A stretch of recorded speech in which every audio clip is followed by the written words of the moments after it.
For over 2 decades, Google has made a simple promise: to organize the world's information. But what if that sentence is incomplete? What if Google doesn't just organize information? What if it decides which information survives? Every day in the United States, over 8.5 billion searches pass through Google's systems. Every question, every doubt, every financial decision, every political curiosity. Where to invest, which doctor to trust, which business to believe, which narrative feels true. And almost no one asks the most dangerous question of all: who controls the controller? Google presents itself as a neutral tool, a digital librarian, an invisible helper. But history tells us something unsettling. No system that controls information at this scale has ever remained neutral. Not the printing press, not newspapers, not television networks, not central banks controlling money, and certainly not an algorithm deciding reality in real time. Tonight, we are not asking whether Google is powerful. That answer is obvious. We are asking something far more uncomfortable. Has Google quietly become the most powerful economic and informational empire in modern history without ever needing permission? The answer won't be given quickly, because empires are never obvious while you're living inside them. To understand Google, we must forget the company we think we know. This story does not begin with smartphones, AI chatbots, or trillion-dollar valuations. It begins with chaos. In the early 1990s, the internet was exploding, but it was unusable. Information existed everywhere, but it was disorganized, unreliable, and overwhelming. Finding the right answer felt like wandering a massive library where every book was dumped on the floor. Search engines existed: Yahoo, Alta Vista, Lycos, but they ranked pages by who paid the most, not who was correct. Truth was expensive. Visibility was purchased. And then came a subtle but revolutionary idea. What if importance could be measured mathematically instead of financially? Enter Page. To Stanford graduate students, Larry Page and Sergey Brin proposed a system that ranked web pages based on links, treating each link as a vote. Not money, not influence, but structural relevance. This idea became the foundation of Google. At the time, it felt almost idealistic, a system where quality rises naturally, where the best information floats to the top, where humans are removed from But history warns us. Every system that claims to remove human bias eventually embeds it deeper quietly, invisibly. Google didn't just solve search, it solved trust. And once you control trust, you control behavior. Google officially launched in 1998. Its mission sounded almost utopian. Don't be evil.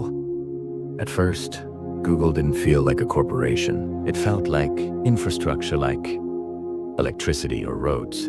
Clean interface, no clutter, no obvious manipulation. But beneath the simplicity was something unprecedented.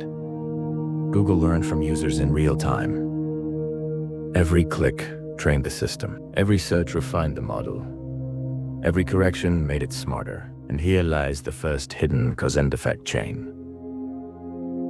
The more people trusted Google, the more powerful it became. The more powerful it became, the harder it was to replace. This is not innovation. This is lock-in. The real turning point wasn't search. It was advertising. Google realized something revolutionary. People searching are revealing intent, not interests, not demographics. Intent. Someone typing best mortgage rate is not browsing there preparing to act. This transformed advertising from persuasion into prediction. Google Ads became the most efficient marketing machine in history. Businesses didn't just want Google traffic, they became dependent on it. Entire industries reorganized themselves around Google's algorithm updates. Search rankings became financial lifelines. And slowly, silently, Google stopped being a search engine.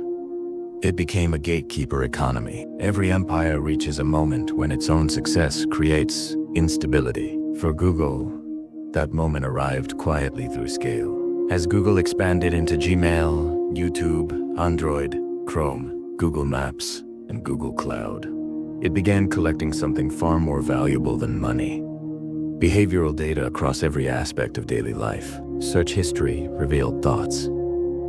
Maps revealed movement. YouTube revealed psychology.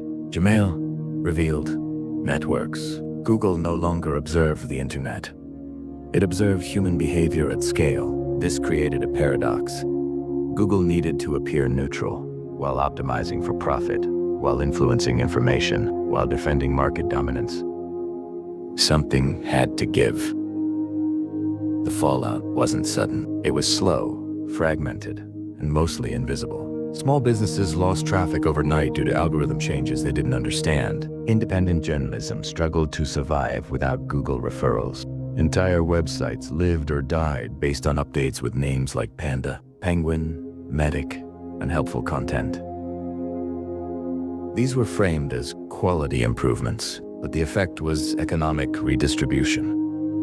Google wasn't just ranking information, it was allocating attention, the scarcest resource in modern capitalism. And unlike banks or governments, there was no transparency requirement, no voting, no oversight, no appeal. Governments tried to respond: antitrust investigations, fines, hearings. But regulators were always late because they were regulating industrial monopolies, not informational monopolies. Traditional antitrust asks, are prices too high? But Google's core product is free. The cost isn't money. The cost is dependency. The deeper problem wasn't monopoly. It was the centralization of reality. And then came AI. Artificial intelligence did not disrupt Google. It completed it. Large language models, predictive search, and AI summaries changed something fundamental. Users no longer browse information. They receive answers, and whoever controls the answer controls framing, omission, emphasis, and narrative boundaries. This mirrors historical power structures. Central banks don't tell people what to buy. They control liquidity. Media empires don't dictate opinions, they shape what feels reasonable. Google's AI doesn't command belief, it defines plausibility. And in the United States, where economic decisions are increasingly information-driven, this becomes a national issue. Who benefits when AI answers replace independent exploration? Who loses visibility? Who becomes invisible? History shows us the pattern. Every centralized system eventually favors stability over truth, efficiency over diversity, control over openness. This is not a story about villains. It is a story about systems that grew faster than our ability to question them. Google did not seize power. We delegated it one search at a time. Here are 3 takeaways. 1, control of information is more powerful than control of money. Money influences behavior. Information defines reality. 2, neutral systems do not exist at scale. Every algorithm reflects priorities even when hidden behind math.